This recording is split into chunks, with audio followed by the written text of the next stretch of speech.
बच्चों, कैसे हैं आप सभी? आई होप अच्छे होंगे, राइट। चलिए, मैं योगिता प्रजापति यूट्यूब चैनल पे आप सभी बच्चों का स्वागत करती हूँ और आज मैं आपके लिए लेके हूँ एक्सरसाइज 4.2 का क्वेश्चन नंबर 5। इसके पहले मैंने जो भी भारत वाले सेकंड थर्ड फोर्थ भारत वाले सम समझा दिए हैं, उन वीडियोस को भी आप देख लीजिए, क्योंकि देखो इबारत वाले सम इंपॉर्टेंट होते हैं और एग्जाम में डेफिनेटली पूछे जाते हैं। ठीक है, तो आइए करें स्टार्ट बच्चों। हाँ, स्टार्ट करने के पहले एक बात और कहना चाहूंगी, अगर आपको मेरे वीडियो समझ में आ रहे हैं तो प्लीज लाइक शेयर जरूर कीजिए, देन सब्सक्राइब कीजिए। ओके, चलिए स्टार्ट करते हैं। देखें इस इबारत में क्या कहा गया है, क्या क्वेश्चन है। एक समकोण त्रिभुज की ऊंचाई इसके आधार से 7 सेंटीमीटर कम है। कम शब्द आता है मतलब कि माइनस का साइन। ठीक है, यदि कर्ण 13 सेंटीमीटर का हो तो अन्य दो भुजाएं ज्ञात कीजिए। तो देखो बच्चों, समकोण त्रिभुज क्या होता है, पहले थोड़ा सा मैं आपको बेसिक समझा देती हूँ, फिर से हम स्टार्ट करते हैं। तो समकोण त्रिभुज होता है आपका इस तरह से, जो हमेशा 90 डिग्री का होता है। ठीक है, 90 डिग्री है मतलब कि वो समकोण त्रिभुज है, और 90 डिग्री के सामने वाली भुजा क्या कहलाती है, कर्ण कहलाती है। तो ये हमारे लिए कर्ण है, और कर्ण हमें 13 सेंटीमीटर दे रखा है, तो मैं यहाँ पे 13 सेंटीमीटर लिख भी देती हूँ। ठीक है, ये जो नीचे वाला है यह क्या कहलाता है, आधार। इसे हमेशा आधार कहा जाता है,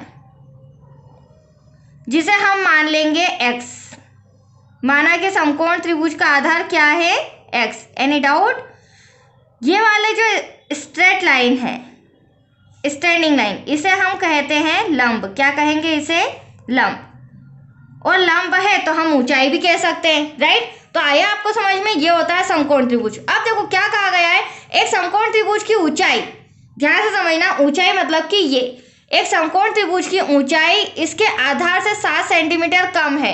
तो आधार ये रहा, और आधार को मैंने पहले ही x मान लिया है। ठीक है, तो आधार से कितना कम है ऊंचाई, 7 सेंटीमीटर। तो हम यहाँ पर क्या लगा देंगे, माइनस। और माइनस के आगे क्या लिखेंगे, यहाँ पर लिखेंगे हम x, क्योंकि किससे कम है बच्चों, आधार से। आधार से 7 सेंटीमीटर कम है, तो x - 7 हो जाएगा। ये x हमारा आधार हो जाएगा। That's clear. अब फटाफट जो भी हमें पता है इन्फॉर्मेशन वो लिख लेते हैं। उसके बाद ये हमें दो भुजाएं फाइंड करनी है, एक तो आधार और एक ऊंचाई। ठीक है, तो चलिए यहाँ पर लिख लेते हैं। माना कि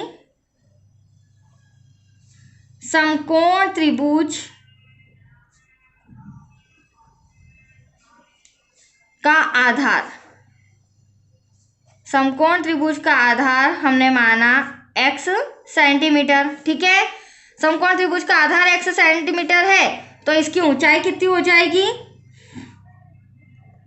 तथा इसकी ऊंचाई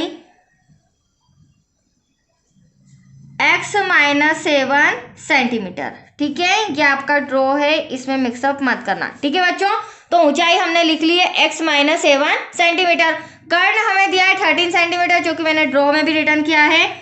तो ये हमारी तीसरी भुजा कर्ण जो हमें दिया गया है, इसे हमें फाइंड नहीं करना है। ठीक है, अब देखो बच्चों, वेरी सिंपल, जब भी समकोण त्रिभुज की बात आती है तो पाइथागोरस प्रमेय याद आ जाता है, क्योंकि समकोण त्रिभुज की जो भुजाएं फाइंड करनी होती है वो पाइथागोरस प्रमेय से होती है। तो यहाँ पर हमें लिखना पड़ेगा, चूंकि पाइथागोरस प्रमेय से। अब पाइथागोरस प्रमेय का फॉर्मूला क्या होता है, वैसे तो बच्चों को पता होता है, क्योंकि हम छोटी क्लासेस से सीखते आ रहे हैं। ठीक है, और जिन्हें नहीं पता है वो देख लीजिए। कर्ण का स्क्वायर इक्वल्स टू लंब का स्क्वायर प्लस आधार का स्क्वायर। ठीक है, अब हमें जो जो इन्फॉर्मेशन पता है वो इसके अकॉर्डिंग हम लिख लेते हैं। कर्ण हमें दे रखा है 13, तो यहाँ पर 13 का स्क्वायर हो जाएगा, राइट। लंब हमने क्या माना, लंब को x - 7, तो x - 7 का होल स्क्वायर, आधार x स्क्वायर। एनी डाउट बच्चों? चलिए अब हम पहले इनके ब्रैकेट से सॉल्व करते हैं, राइट। और ब्रैकेट सॉल्व करने के बाद इक्वेशन बनाते हैं। 13 का 13 में मल्टीप्लाई करोगे तो 169 आएगा। अब चूंकि पावर 2 दे रखी है तो इसे 2 टाइम लिखना पड़ेगा, x - 7 x - 7। फिर यहाँ पर x का x में मल्टीप्लाई मतलब कि x स्क्वायर। अब पहले हम ब्रैकेट सॉल्व करें तो देखो x का मल्टीप्लाई पहले इस पूरे ब्रैकेट में, फिर -7 का मल्टीप्लाई इस पूरे ब्रैकेट में। तो पहले x का करते हैं, x का x में किया बच्चों, x square plus minus minus. Minus है, अलर्ट रहना, क्योंकि माइनस में बहुत सारे बच्चों को डाउट्स रहते हैं। ठीक है, तो मैं माइनस भी क्लियरली समझाती जा रही हूँ, माइनस साइन एक्स का sorry plus minus minus x का 7 में करेंगे बच्चों 7x आ जाएगा। अब बारी है 7 माइनस 7 की, माइनस 7 का प्लस के एक्स में करेंगे तो माइनस प्लस माइनस 7 का एक्स में करेंगे 7x, फिर माइनस 7 का माइनस 7 में, तो देखो माइनस का माइनस में जब मल्टीप्लाई होता है तो प्लस का साइन आता है, माइनस माइनस प्लस 7 7 जा 49 प्लस का एक्स स्क्वायर ऐसा का ऐसा। अब हम क्या करेंगे, आप देख रहे हैं यहाँ पर ये भी एक्स स्क्वायर प्लस का, ये भी एक्स स्क्वायर प्लस का, क्यों ना इसे हम जोड़ देते हैं, 2x स्क्वायर हो जाएगा। अब यहाँ पर माइनस माइनस ये दोनों x के हैं, माइनस माइनस होगा प्लस, बट साइन माइनस का ये मैंने आपको पहले भी बहुत बार बताया है जुड़ जाता है, बट साइन माइनस का, तो 7 और 7 14x हो जाएगा, राइट बच्चों। प्लस का 49 एज इट इज ऐसा का ऐसा। अब यहाँ पर जो आप 169 देख रहे हैं इससे मैं इक्वल के इधर लेके आ रही हूँ, तो प्लस का 169 इधर आके माइनस का हो जाएगा इक्वल्स टू 0, क्योंकि द्विघात समीकरण में हमें इक्वल्स टू में 0 चाहिए। That's clear. चलिए अब इसे सॉल्व करते हैं हम। 2x स्क्वायर ऐसा का ऐसा माइनस का 14x ऐसा का ऐसा। अब यहाँ पर 169 में से 49 को माइनस कर देते हैं, तो 9 में से 9 गया तो हमारे पास क्या बचा 0, 6 में से 4 गया 2 और 1 ऐसा का ऐसा। अब यहाँ पे बड़ी संख्या काय की है माइनस की, तो दैट्स योर इक्वेशन आपकी रेडी है। बट छोटी सी प्रॉब्लम यहाँ पर और नजर आ रही है कि ये थोड़ा सा इक्वेशन बड़ी और इसे हम इसे और शॉर्ट कर सकते हैं, छोटी इक्वेशन बना सकते हैं। कैसे, देखो यहाँ 2 है कैंसिल हो जाएगा 2 से, ये भी 2 से कैंसिल हो जाएगा, ये भी 2 से, इसका मतलब यहाँ पे 2 से भाग देने पर हमें इंस्ट्रक्शन लिखना पड़ेगा समीकरण छोटा करने के लिए, और जिस भी रीजन से आप छोटा कर रहे हैं तो वो लिखना पड़ेगा। यहाँ पे हम 2 से भाग दे रहे हैं तो 2 से भाग देने पर, अब देखो रफ में देख लीजिए बच्चों, 2 से 2x स्क्वायर में 2 से भाग देंगे तो एटलीस्ट x स्क्वायर बचेगा। यहाँ पर आपके सामने x स्क्वायर लिख रही हूँ, माइनस 14x में हम 2 से डिवाइड करेंगे, 2 से 1 जा 14, तो ये 7x आ गया, माइनस 120 है तो 2 6 जा 12, ये आ गया 60। तो अब आपके लिए आप खुद दे सकते हैं, बहुत इजी हो चुका है, राइट। अब हमारा द्विघात समीकरण आ गया है। अब इस समीकरण को हमें किससे सॉल्व करना है, गुणनखंड विधि से, राइट। और गुणनखंड विधि का रूल क्या होता है, जो आपको बीच में डिजिट दी गई है उसे खंडित करना। खंडित मतलब 2 ऐसी संख्याएं बताना जिसको प्लस माइनस करे तो 7 आना चाहिए। और अगर मैं आपसे वो 2 संख्याएं पूछूं कि बच्चों 2 संख्याएं बताइए प्लीज फटाफट, जिसे मैं प्लस करूं या माइनस करूं तो 7 आना चाहिए, तो आप फटाफट आंसर दे पाएंगे क्या, नहीं, क्योंकि ये थोड़ा सा डिफिकल्ट होता है। इसकी शॉर्ट ट्रिक मैंने आपको समझाई है। आप 60 का क्या कर लीजिए, एलसीएम ले लीजिए। जैसे ही आप एलसीएम लेंगे बच्चों आपको इस 7 का आंसर या वो 2 संख्याएं पता चल जाएगी, ठीक है। तो यहाँ एलसीएम लेंगे, 2 3 जा 6, 2 का करेंगे 2 1 जा 2, कैरी आया 1, 10, 2 5 जा 10। अब ये 2 से नहीं जाएगा, 3 से जाएगा, 3 5 जा 15, 5 से जाएगा 5 1 जा 5। तो ये जो गुणनखंड, ये जो फैक्टर्स आए इनके थ्रू हम 2 संख्याएं निकालेंगे, तो इनकी आपको प्रैक्टिस करनी पड़ेगी। मान लीजिए हम करते हैं 5 3 जा 15 और 2 2 जा 4, तो 15 में से अगर 4 को माइनस करूँ तो क्या 7 आ रहा है, क्या नहीं आ रहा है। फिर हम सेकेंड ट्राई करते हैं, यहाँ पर लेती हूँ मैं 3 2 जा 6, 6 2 जा 12।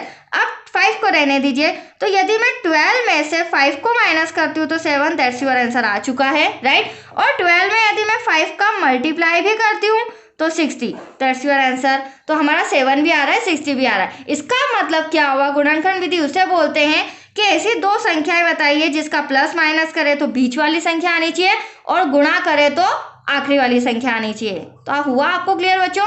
चलिए अब फर्स्ट रूल देख लीजिए गुणनखंड विधि का, क्या होता है, ब्रैकेट लगाना। तो यहाँ पर देखो रफ में मैंने क्या किया है, माइनस किया है, तो यहाँ पर क्या हो जाएगा ब्रैकेट के अंदर 12x माइनस का 5x, ब्रैकेट क्लोज, माइनस का 60 एज इट इज ऐसा कैसा। अगली स्टेप में हम ब्रैकेट हटाएंगे। देखो मैंने हर सम रूल कराए हैं, अगर आप मेरे सारे वीडियोस देखेंगे तो गुणनखंड विधि आपको इजीली आ जाएगी, क्योंकि ज़्यादा डिफिकल्ट नहीं है, ठीक है बच्चों। और ब्रैकेट के बाहर माइनस है तो ब्रैकेट के अंदर का साइन क्या हो जाएगा, चेंज, मतलब कि माइनस का क्या हो जाएगा, प्लस। Any doubt. चलिए अब क्या करेंगे, अगली स्टेप गुणनखंड विधि में होती है ये फर्स्ट टर्म सेकेंड टर्म, मतलब ये पहला पद ये दूसरा पद। अब ये क्यों मैंने अलग अलग किया है, क्योंकि हमें कॉमन निकालना है। यहाँ से मैं क्या कॉमन ले सकती हूँ बच्चों, x ले सकती हूँ, और जो भी मैं कॉमन ले तो मुझे मल्टीप्लाई उसी संख्या में करना होगा जिससे मेरा ये आंसर आ जाए। तो देखो x में क्या मल्टीप्लाई करूँ, एक्स स्क्वायर, तो देखो एक्स स्क्वायर आ रहा है, राइट। x में क्या मल्टीप्लाई करूँ, 12x, तो यहाँ पर क्या आ जाएगा 12। ठीक है, ऐसा ही यहाँ पर भी हमें क्या करना पड़ेगा, कॉमन निकालने के लिए डिजिट लेनी पड़ेगी, तो डिजिट वो भी छोटी, ठीक है। तो यहाँ पर 5 छोटा है वो मैं ले रही हूँ। 5 में क्या मल्टीप्लाई करें कि 5x, तो देखो 5x साइन का भी होगा बच्चों, साइन का भी ध्यान रखना, बच्चे बहुत मिस्टेक करते हैं। मुझे माइनस चाहिए तो प्लस में क्या मल्टीप्लाई करूँ, तो प्लस माइनस माइनस। आप 60 लाना है तो आपके सामने आंसर है। 5 में क्या मल्टीप्लाई करें, तो 12 का करेंगे, 12 पंजे 60। अब ये दोनों ब्रैकेट तो ऑलवेज सेम आना चाहिए, तो ये मैंने कॉमन ले लिया है। और ब्रैकेट के बाहर हमें क्या दे रखा है, x प्लस 5 इक्वल्स टू 0, क्योंकि इन दोनों की तुलना हमें 0 से करनी है, ठीक है, तब जाके हमारा आधार और लंब आएगा। तो देखो x माइनस का 12 equals to 0, x plus 5 equals to 0, minus का 12 उधर जाके क्या हो जाएगा बच्चों, प्लस का 5 उधर जाके माइनस का हो जाएगा। अब आपके सामने दो आंसर नजर आ रहे हैं, तो प्लीज ध्यान से समझिएगा। यहाँ पे हमेशा ध्यान रखना, जो भी सेंटीमीटर में भुजा आती है वो ऋणात्मक नहीं होनी चाहिए, धनात्मक होनी चाहिए। तो यहाँ पर जो हमने आधार बना था उसे हम x माइनस 5 नहीं मानेंगे क्योंकि ऋणात्मक है। तो हमारा समकोण त्रिभुज का जो आधार होगा वो क्या हो जाएगा बच्चों, 12। तो त्रिभुज का आधार x इक्वल्स टू 12 सेंटीमीटर, तो ये आधार आ चुका है। अब आधार के बाद सेकेंड स्टेप हमारे क्या है, आधार के बाद हमें क्या लाना है, लंब, ऊंचाई। तो ऊंचाई को हमने क्या माना था, x माइनस 7 माना था, याद है आपको, अभी ने समझाया था। तो 12 में से हम माइनस 7 कर देते हैं क्योंकि जो हमारी ऊंचाई है वो आधार से 7 सेंटीमीटर कम है। तो जब मैंने इसे माइनस किया तो सेकेंड आंसर हमारा आ गया 5 सेंटीमीटर, ठीक है। यही दोनों हमें फाइंड करना था, आधार और ऊंचाई। देन कर्ण, जो तीसरी भुजा है, 2 भुजाएं तो मैं आपके लिए ले आई हूँ आंसर में, और तीसरी भुजा तो ऑलरेडी हमें 13 सेंटीमीटर सम के अंदर दे रखी थी। That's your answer. तो आया आपको समझ में बच्चों। चलिए ये सम भी कंप्लीट हो चुका है। अब इस एक्सरसाइज का लास्ट सम रह गया है 6 नंबर, वो मैं नेक्स्ट वीडियो में समझाती हूँ। तब तक के लिए टाटा बाय बाय, खुदा हाफिज, ओके।